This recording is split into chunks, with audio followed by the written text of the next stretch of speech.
Yep, my name's Emma Rose, and we're taking a leap to the other side of what this meetup is quite often about. And I want to ask, how many programmers do we have in the room? Hands up game. Wow, wow.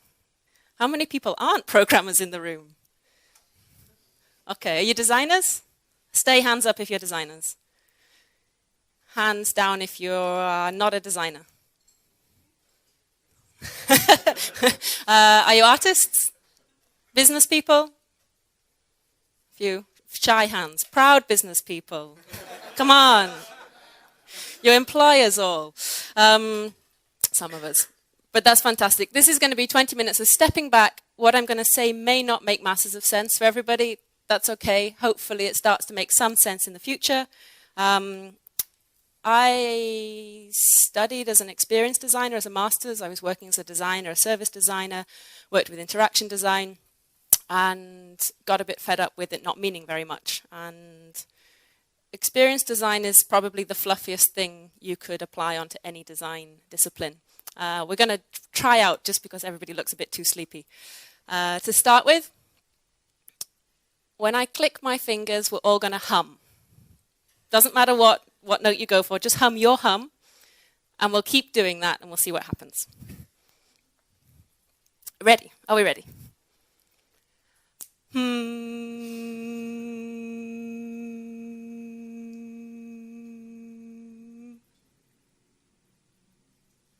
Magic, huh? Doesn't that feel nice? Yeah, good. Good job, everybody. So what I do is very much about feeling. How do we feel things as human beings, and how do we put them on the internet, take them off the internet, and still feel good about them? So for me, experience is literally everything. It's why I went back to study and spent 2 years playing with how do we create experiences, how do we deconstruct them, how do we talk about them, how do we feel them, how do we change how we feel about them, and how do we engage other people to care about that?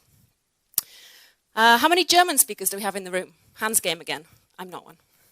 Good. How many non-Germans? How many people don't really speak German? Yay.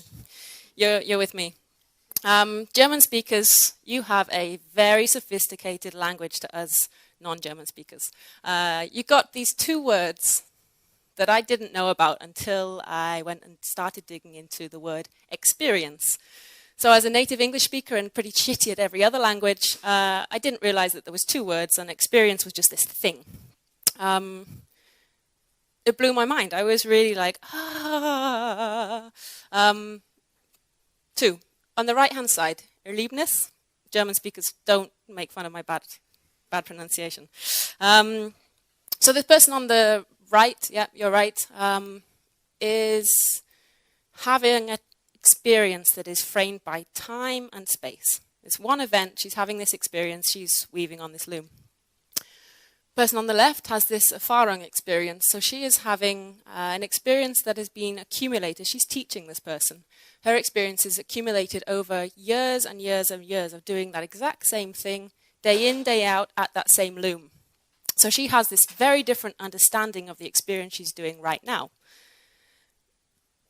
This friend happens to be an old colleague of mine, and she had this experience while she was on holiday in Turkey. And she posted an Instagram picture of it. Actually, she didn't. She could have posted an Instagram picture of it, and we wouldn't have understood the difference between these two experiences at all. To us, it's one kind of wholesome, feels nice and warm and fuzzy. She's having a good, authentic time on holiday. It's an experience. We're really, really good on the web at doing this side. We're really great. We post things. We express ourselves all the time. We feel like we've been creatively expressive. We feel like we're capturing our experiences throughout our whole life and sharing them with other people. But hold on, I have this pointer. Woo! I don't have to run around. We're really bad at the other side. There's very little gratification and empowerment for people that have really good tacit knowledge and empirical knowledge, because it kind of gets lost because it's hard to communicate on the web. I felt like something should be done about that. So, where did I get to? I'm going to move forward. There's another story I'll tell later about this, which is fun. I'll tell it now. It's quick.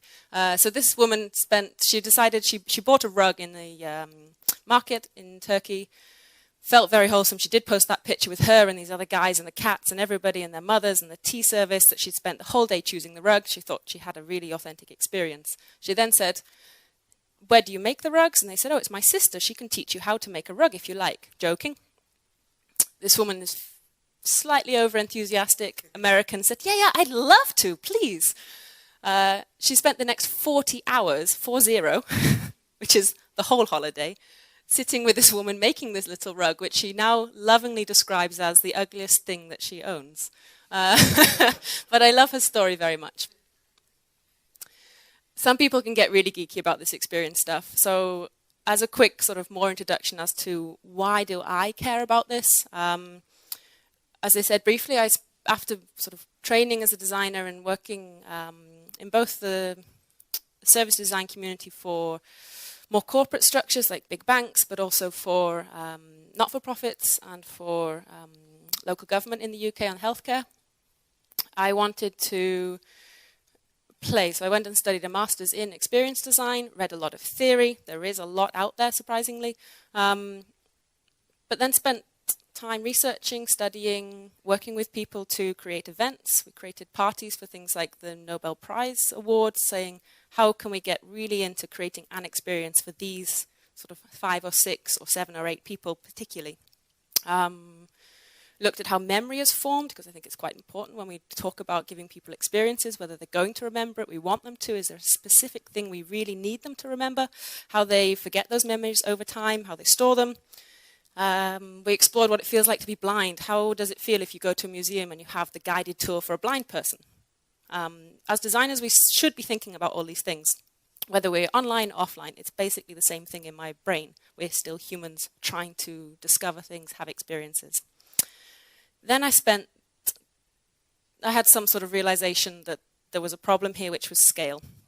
I was designing really interesting, beautiful, immersive experiences with artists or choreographers for 20 people or 30 people or 100 people if it was over some days. I wanted to be able to create those experiences with other people for thousands or millions of people and reach people that I didn't have direct access to.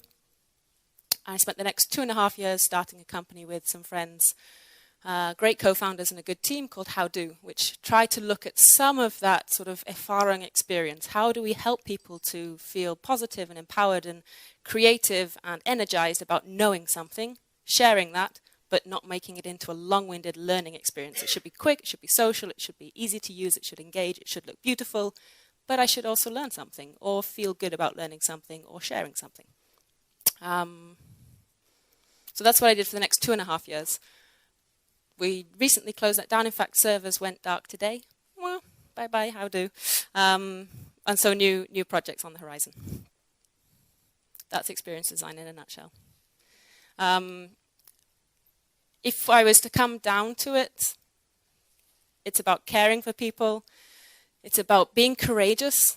Don't just do the easy way out because it's what other people do. And at the bottom line, it's about empathy. Think about what people want, how does it feel for somebody else, and then make sure that it's your responsibility to put that out there. So I think as designers, as developers, as people, empathy is our most important resource, probably on the planet. Ready? Woohoo! Interlude. It's not going to be me just boring talking about design, designing experiences. So I thought I'd break it up because everybody's sleepy and you're not drunk, and share one of my favorite recent life discoveries, and this is universal time. It is nothing to do with Star Trek, unfortunately. It is nothing to do with Hitchhiker's Guide to the Galaxy. It's not even anything to do with as complex or interesting as eternalism or space-time theory. Or, sorry, Who fans, it's not to do with Doctor Who.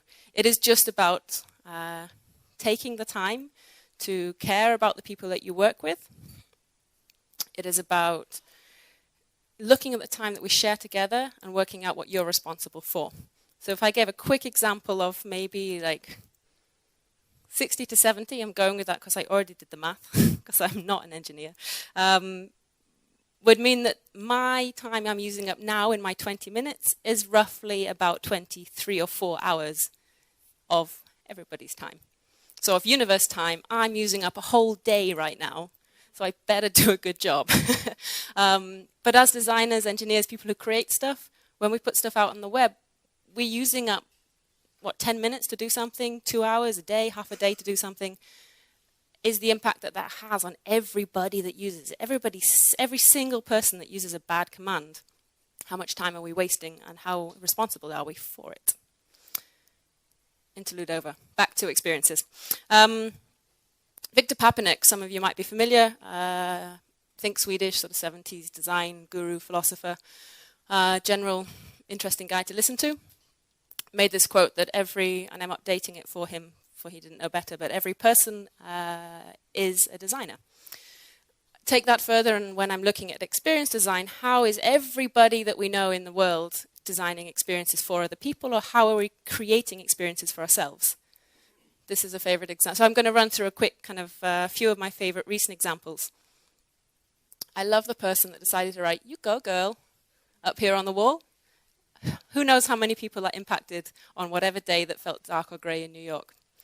I particularly like anybody that sticks goggly eyes on everything that looks official. I salute you. You are creating so many experiences for other people that you don't even know about.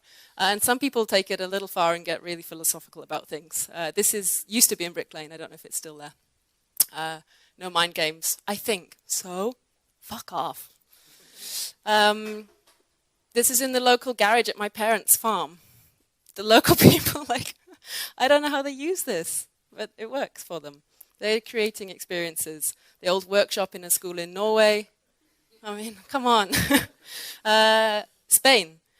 Is it not universal? This should be green. Who was like, we have a blue one. Yeah, let's put the blue one on, it's fine.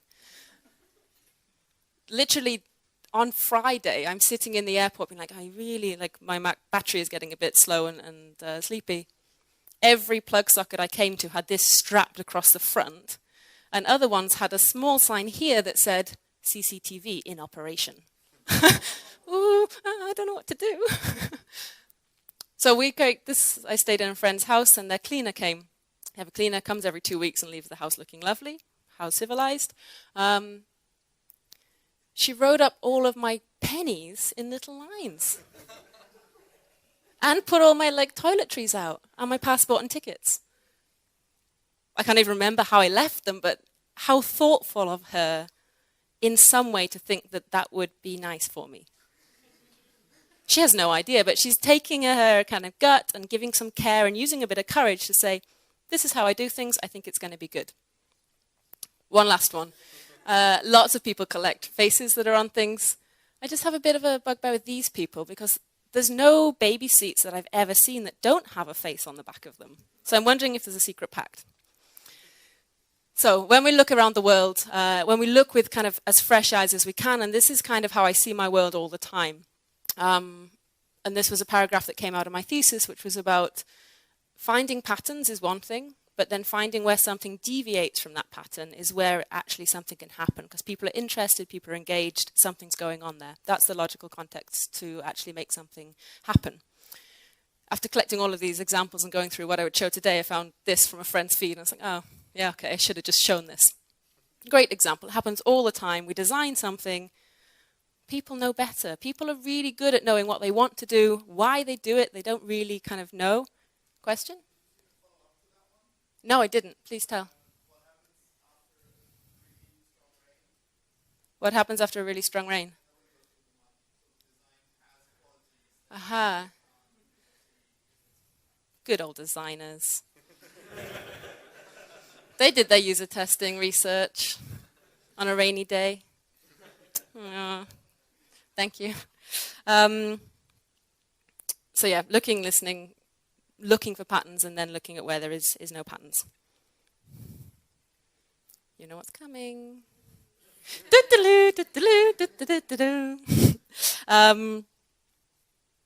This one is just an example for you. I'm not going to take any time.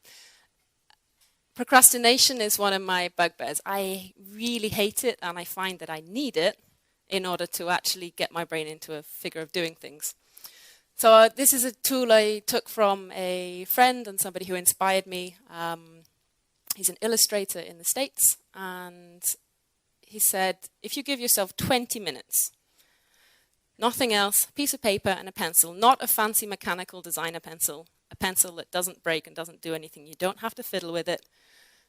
Empty space, have a concrete floor, and a watch. And you doodle. And you don't take that pencil off that piece of paper until 20 minutes has gone by. I think it's one of the best tricks for clearing your mind, letting you think about what's actually important in your day. If you haven't meditated, it's a good way to start thinking about how you think and why you think and what's going on in your brain, how to clear that brain out and how to focus and procrastinate at the same time. That's my quick life tip.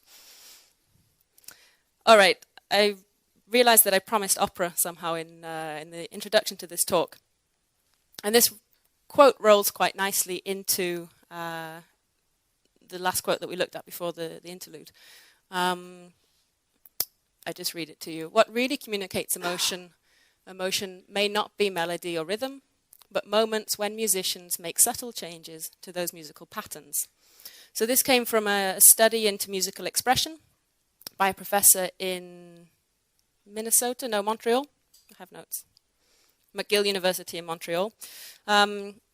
And for me, it very much connected to a lot of ideas around when we design something, do we design in all the little gaps and spaces, or do we design something that has gaps and spaces in order for these sort of subtle changes or mistakes to happen by a user, by somebody who's listening?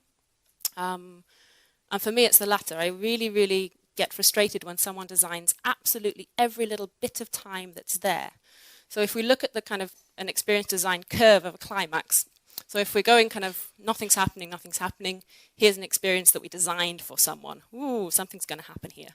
Up, anticipation, I know it's going to happen here. There's this nice climax point there. That's not our job. In fact, we shouldn't be anywhere near that bit, because that's the really special thing that depends where someone's been yesterday, depends if they have a memory of something like this before, it depends if they're thinking about tomorrow. That bit is there for the person to have the experience, not for us to mess it up for them. We take over here again and lead them back out the experience. So leaving these gaps for people, for me, is a very, very important understanding of how we design experiences, either single events or how we take into context something that might be happening over time for someone. Opera. This was a great opportunity which I got purely by going back to study, because when you're a student, people throw things at you and say, hey, you can do this. Or they say, you go to people and you say, hi, I'm a student. And they go, oh, no threat here. Haha. You can do all sorts. We were briefed with how can opera attract a new audience and create an experience which goes beyond the traditional expectations of opera. We had a time frame of the future to choose. We were briefed by the New York Opera House and Falcon Opera, which is the opera house in Stockholm. And we had about 2 months. And we spent the whole 2 months in this space that you can see sort of here, which is a nuclear reactor hall underneath, like 1 kilometer underneath the city of Stockholm. Have I always been this stuck in this?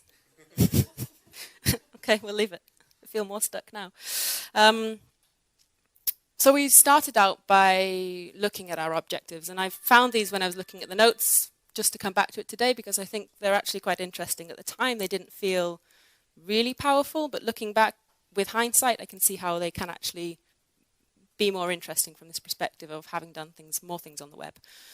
So we said, we're going to cross the line where we can no longer have opera before we come back to something. I think it is really important. Go beyond what you think you need to do before you figure out what you should be doing. We wanted to use technology, but only in a way that was satisfying. And if we couldn't make that satisfying for the end experience, we shouldn't use it at all. Because we didn't want to mess up people's experience by things going wrong or kind of them feeling out of control. Purely for an opera perspective, we wanted to reveal the voice rather than constructing or distracting that. So when you look at opera, there's a lot of fancy pomp and circumstance that goes on with set design and kind of acoustics, and that goes on with even the sort of plays and the operas that are written and how they should tell stories rather than purely concentrating on the voice. We said we should never forget that the metaphysical feels like magic. And I think that's very, very true. Like this beyond the physical and letting people imagine and kind of moving into that metaphysical, it is magic. We should respect that. We should borrow from other disciplines, both in the process we use and the performance in the end, and that we should go beyond any consumer industry opinions, expectations, and behavior. And this I took from our notes. It just says, fuck the brief. And I think that's in hindsight with some respect, that if we thought there was something that was way more interesting to do than this brief for those clients, and we followed that through with conviction, care, and courage, and delivered something, it would be a better result for them than us following the brief that we had, which was around creating this specific experience. They wanted a prototype of opera for the future. I'll kind of roll through this. So this is an example of some of the really rough, kind of scrappy looking sketches. This is how some of our work looked in saying, how can we map the experience? So this I just screen grabbed from my thesis, which was the early emotional mapping of the opera performance. So how did we want people to feel was the very first thing that we did. We didn't lay out what do we want the story to be. We didn't lay out who do we have to sing. We didn't lay out the place we were having it, whether it would be kind of physical and digital. If we had special effects tools, we said, what do we want people as an audience to feel? We did exactly the same thing for what do we want the singers to feel, because we did a lot of work with the singers, directly working with them, and found there was a really high correspondence between singers being engaged and actually feeling like they could perform, and the experience that the audience had versus singers that just felt like they were sort of performing and doing their job, and the experience that that audience had. As you would imagine, more engaged singers means more engaged and kind of happy audience. How are we doing on time, actually? I just carry on then. We're good. About halfway? More? Less? Okay. So some of the things that are interesting that I can talk about more in later in detail is looking at experience channels. So every single channel that someone might go down from, is someone going to be really tired coming to this because it's 8:30 at night, to where are they going to stand or sit in the audience. Prototyping using the most important question, which is how does it feel, comma, now. New prototype. Experience prototyping, so really acting these out. I'm going to show you one in a second. Finish the prototype. How did it feel now? Discuss. Okay, how did it feel now? So you have a very, very rapid, in the same way that we iterate rapidly digitally, you can do it physically, and it's sometimes quicker, most often. Also, I've talked about it before, but looking at a minimum viable experience over any minimum viable product. So what do you want people to feel? Why should they feel it? And how are you going to make that happen? Versus, we need a product that does this. Why? Oh, because we want people to do this or feel this or not do this. So it raises more questions within the team. Get out of here, go to Vimeo. Good. Hello, Vimeo. So this, what I'm going to show you now is a quick video, sounds probably going to be okay, of a prototype. So this is some singers that we worked with. So the opera was around the art and life of Hilma af Klint, who is a Swedish, one of the first Swedish expressionist and surrealist artists. Little known because she worked in secret apart from her portrait and kind of landscape work that she did, and she left a note to say that none of her expressive pieces, all of which she did through mediums in a kind of other world, should be shown until 20 years after her death. Curiously interesting person, as you can imagine. Can you hear this okay? Not really.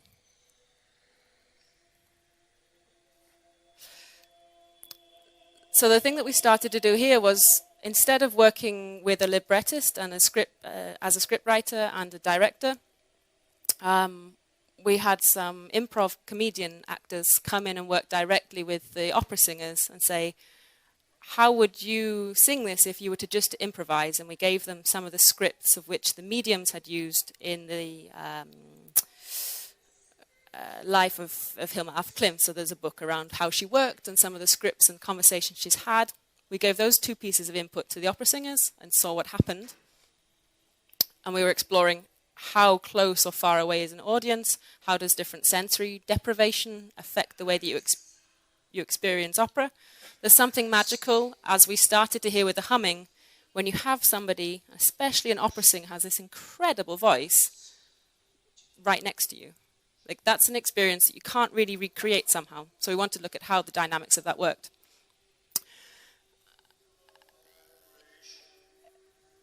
It's really easy when you're working with people this closely and when you're working with an audience that comes to an event and they are right there, to care about what you do, to be very close and to be very direct. You have to care. You can't not. Otherwise, they're going to slate you. The people that hired you to do it are going to not hire you again, and they're going to be angry. You have to have the courage because you have these big clients. You can only really get it right once or twice. You don't have lots of tries and iterations once it's live, kind of as a performance. But that doesn't mean that we can't do it in a digital sense at all. And I think that's my main learning over the last 5.5 years or so. It's the same goddamn thing, it's just with a different medium. And I think that's really important to remember when we get stuck in our digital world. And we are nearly done, but there's time for one more interlude. Yay! You can all sing now. Last interlude is a story for you. Actually, it's not really a story. It's a little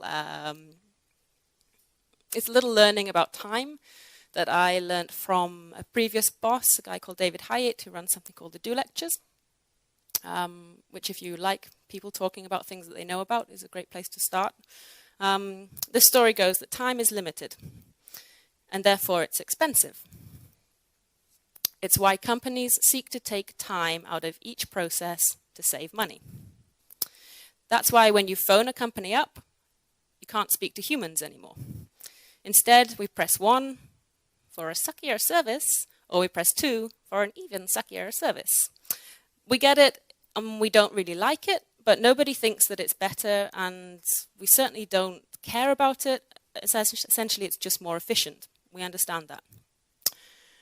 But when we're trying to find love, we don't seek for efficiency. When we're trying to sing a song, we don't just sing a song to get to the end of the song. We sing it because we enjoy singing the song. It feels good. Humans are complex critters like that, and we know that as humans, but we sometimes forget that when we are making businesses or services or products. So the big learning in this universe time lesson is if you are building a great product, or you're building a company, or you're building a service, try to make it less efficient. Because by doing that, and finding humans that care about, by doing that, you will find humans that care about the same things as you care about, either to work with or as users of your product, and then they're going to love your product, and it's easier for you to make things for them because they know you care and they care about you and everybody's happy. So basically, making things less efficient might just be the secret to making things better. Thank you.